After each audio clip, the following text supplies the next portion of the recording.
What it, son? Appreciate everybody for tuning in to the Courtside Sheet Show. Of course, you already know it's your boy, Sean the Slip God. Let's go ahead and get started with this week. So that was short and sweet. Yes, sir. The Warriors have officially swept the Cavaliers out of the 2018 NBA Finals this year. It was really no competition. No one stepped up. Clearly the Cavaliers supporting cast wasn't good enough, just didn't have enough in it. As I said earlier, Kevin Love did everything he could do, but it just still wasn't enough.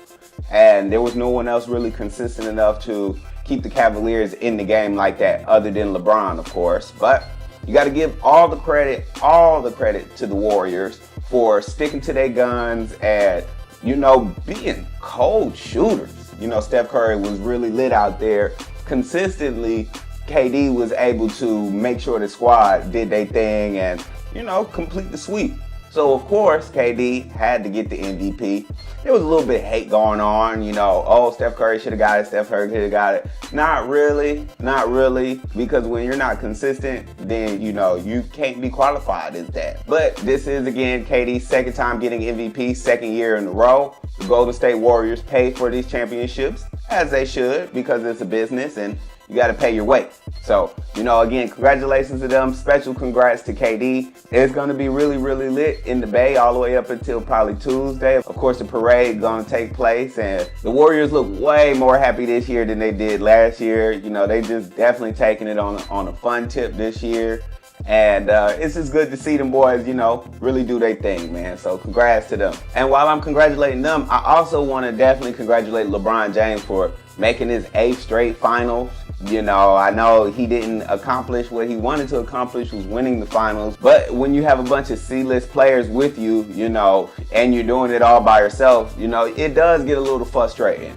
At the end of the series, LeBron admitted to being so frustrated after game 1 that he punched the whiteboard. And LeBron was playing with a broken right hand for the last 3 games, which was cool because he still did his thing with the broken hand, But, of course, his frustrations led him to, just basically admitting that, he was working really hard and he was really frustrated. And with his frustrations, he broke his hand because of, just losing the opportunity that they had in game 1 or whatnot. So, of course, now everybody is waiting and plotting and analyzing and seeing what LeBron is going to do in the offseason.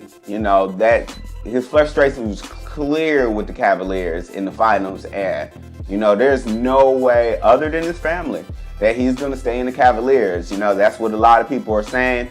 That's what a lot of sources are pointing towards. And, I can definitely see that. Especially when he literally dog walked everybody in the East just to get to the finals and get swept again. Last time he got swept in the finals was when he was with the Cavs and he got swept against the Spurs. So, deja vu, LeBron is the best, but where will he go? Honestly, there is a plethora of options.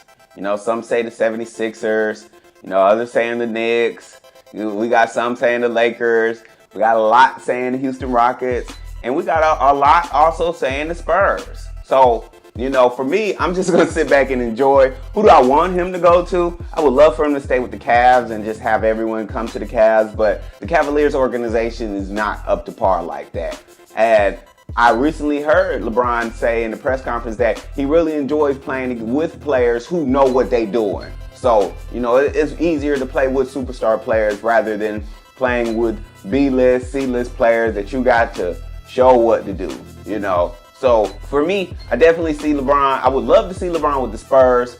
I can definitely see him in Texas, either with the Spurs or Houston.